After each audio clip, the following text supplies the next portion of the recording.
Shortly before the former player being honored takes the stage at their Hall of Fame induction to give their speech, a montage of their accomplishments over the course of their respective careers is played. It's not always obvious just what highlights will be included in the package, but when it was announced in April 2017 that Tracy McGrady would be inducted later that year in September, it was obvious what play the montage would conclude with.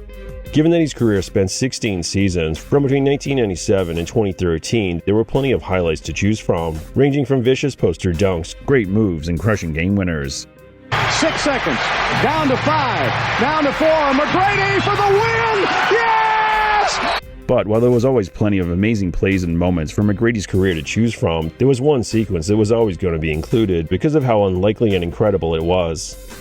The moment was from a game back in December 2004 when McGrady's team at the time, the Rockets, took on the Spurs in Houston.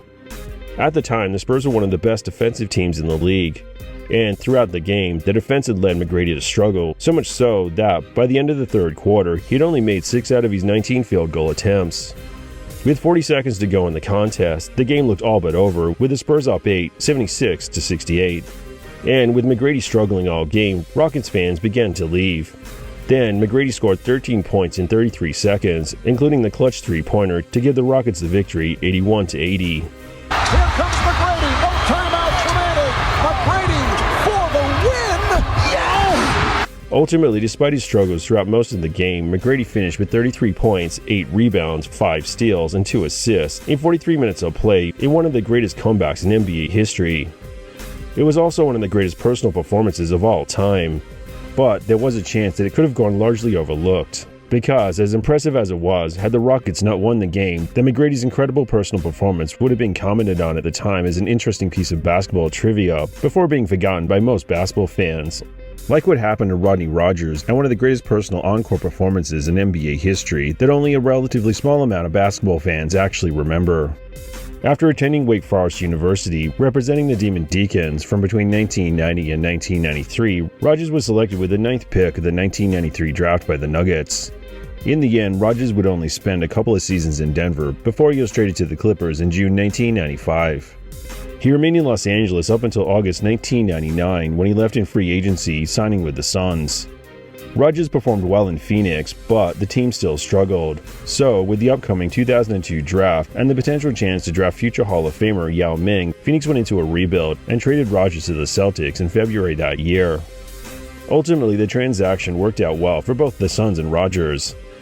Phoenix missed out on Yao, but still lucked out when they were able to select Amari Stoudemire with the 9th pick of the 2002 draft, who went on and won the 2003 Rookie of the Year award.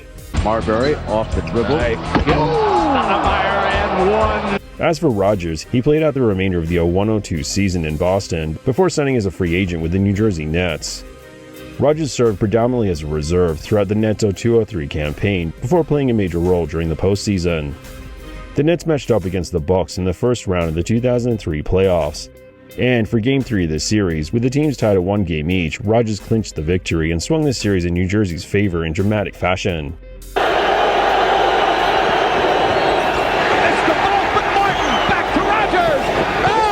Puts it in with 2 seconds remaining. The Nets then went on to both win the series against Milwaukee 4-2, and also made it all the way to that year's finals where they matched up against the Spurs. Though ultimately New Jersey would lose the series in 6 games. The Admiral fighting the final wave, about to come to shore with his 2nd crown. In August 2004, Rogers signed with the New Orleans Hornets. However, he was shipped to the 76ers in February 2005 before retiring from the NBA after the conclusion of the 04-05 season. Ultimately, it was in Phoenix where Rogers had his best personal success in the NBA, serving in the role of a reserve as an offensive force off the bench. And he was so effective in the position that he took home the 6th Man of the Year award in 2000. But Rogers' rookie season is also noteworthy for 2 main reasons. There's the fact that he was a member of the first ever 8th-seeded team to defeat the number 1 team in the first round of the 1994 playoffs when the Nuggets eliminated the Seattle Supersonics 3-2 in the best-of-5 series. Mutombo embraces the ball and the unlikely upset, one of the great upsets in NBA playoff history.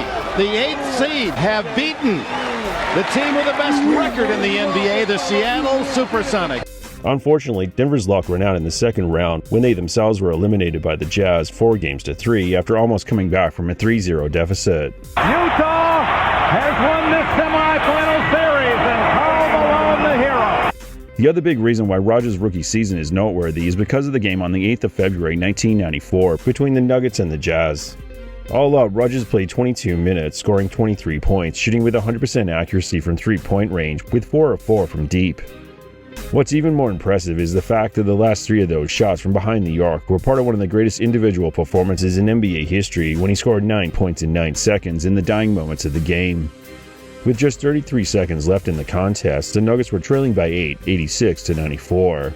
Then, Back to Rogers. It's a three-pointer, and it's good. Rodney with his second long range. They got the D now. Get a steal. Oh, yes. They got the steal. Look at Scott Rogers. He'll pull up, same spot. Sabres on. Let's go. 2-point game. You don't need to foul, though. There's another steal. Rogers will try another three. Oh my God! Can you believe that? Get back on D. unfortunately, although it looked like Rogers was going to single-handedly complete one of the greatest comebacks in the history of sports, Utah's Jeff Malone hit a jump shot with 12 seconds left, giving the Jazz the victory 95-94. No foul, no foul. Jumper is good. Timeout. Jeff Malone hit it from the corner. The Jazz are back up one. A couple of years after his NBA career, in November 2008, Rogers was involved in an ATV accident. After driving into a ditch, Rogers was thrown over the handlebars, landing awkwardly. Tragically, Rogers broke his neck, paralyzing him from the shoulders down. Understandably, the first few years after Rogers' accident were difficult, leading him and his family to struggle with depression and a sense of hopelessness. Then, he and his wife Faye decided that they should focus on how lucky they were and what they could do to help others less fortunate. While many NBA players end up losing a vast majority of the money they earn, as detailed in the 30 for 30 2012 documentary Broke, Rogers wasn't one of them. So, following his NBA career, Rogers was financially secure enough and had decent healthcare insurance to live relatively comfortably, despite needing around-the-clock care. After coming to terms with his situation, Rogers decided to help others with similar circumstances to himself who didn't have the emotional and financial support that he did. He and his wife established the Rodney Rogers Foundation with the goal of raising money to support families living with paralysis, especially when the individuals impacted are children in low-income areas. Beyond the financial support, Rogers' charity has an even greater purpose: to spread hope. Back when McGrady scored his 13 points in 33 seconds, there were critics, people who dismissed his accomplishment as just a matter of luck. In response, McGrady pointed out that it was all about his focus and preparation, as his performance on the court was the result of all the hard work he had put into his game away from the cameras during the offseason and in team practices. At the time, critics had also dismissed Rogers' 9 points in 9 seconds as simply a matter of luck. While that was arguably a factor, it clearly had more to do with the work Rogers had put into his game and the belief he had in himself, combined with his determination to win. In June 2010, Rogers spoke in depth about his situation, expressing that, in addition to helping others, his main goal in life was to simply someday walk again. But when Rogers was paralyzed, doctors had estimated that he only had a 5% chance of ever being able to do so again. Still, like back in 1994 against the Jazz, Rogers' personal strength and hope for the future outweighed the confines of his circumstances. Unfortunately, in the end, Rogers wouldn't achieve his goal. In November 2025, he passed away due to complications related to his injury. But he left behind an impressive and important legacy both on and off the court. Like with the contest against Utah, Rogers might not have emerged victorious from his personal battle to simply walk again. But sometimes the end result isn't the most important thing. Rather, what really matters is how Rogers responded to his situation. Because, even when things look hopeless, that's still no reason to stop fighting, despite the odds.